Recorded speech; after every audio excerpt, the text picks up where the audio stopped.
Hi, folks. This is Don Meissner with the North Country Fishing Report. You know, I talked to my buddy on Black Lake again because there was a tournament there this last week. And apparently, he was sick at the time. He didn't get to go out and fish.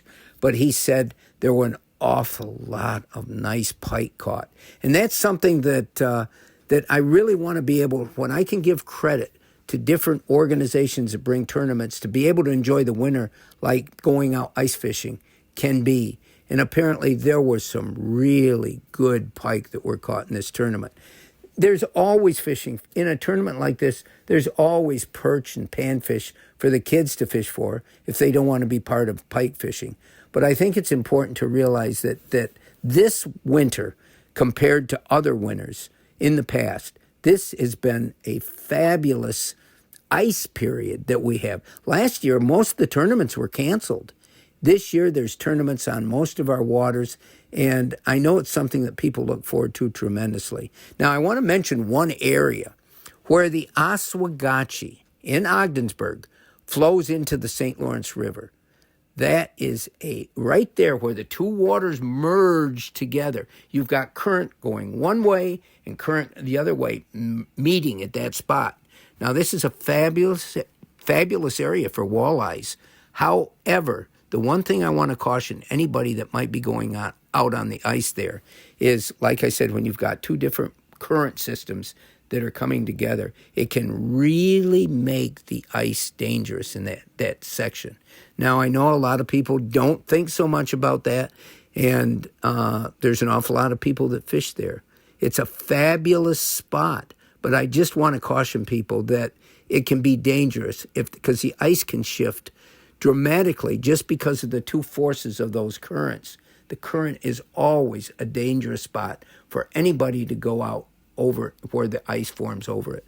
So keep that in mind. There's been some great fishing in Wheathouse Bay and Robinson's Bay. I mean, any place along the St. Lawrence River where the water comes and makes an indentation coming in, that's where there isn't going to be current flowing through. That's where the fish are going to come in to spawn in the winter.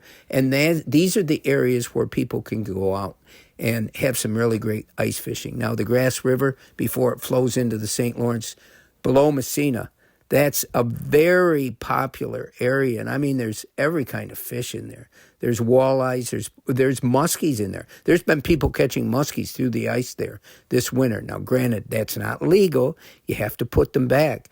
But you can't control what sees that minnow or whatever it is down there under the ice and decides to have a lunch.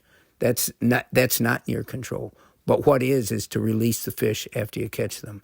You know, this year, the ice has been safer in general than in most other times. We've had so many periods of extreme cold weather that's kept that ice intact, in place, and also makes it get thicker and thicker.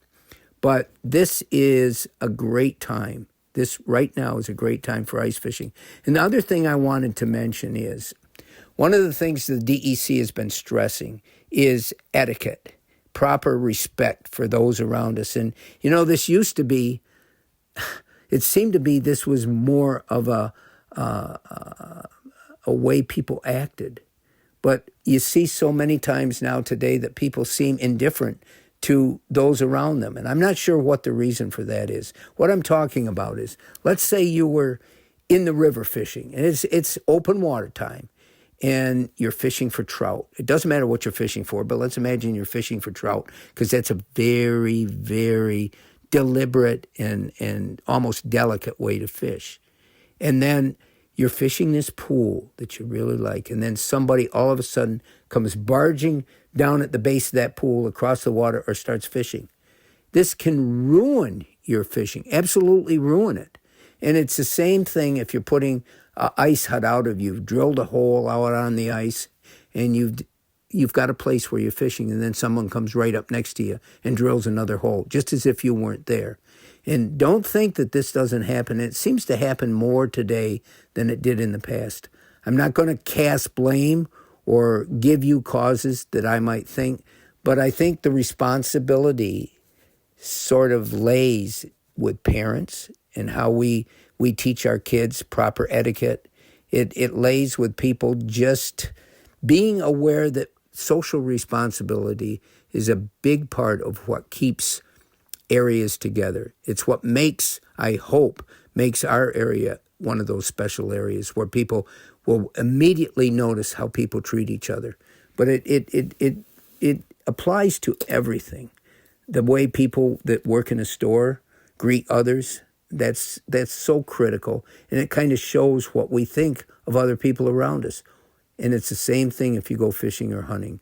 It's just be respectful of the rights and the enjoyment of those around us. Until next time, folks, this is Don Meissner with the North Country Fishing Report.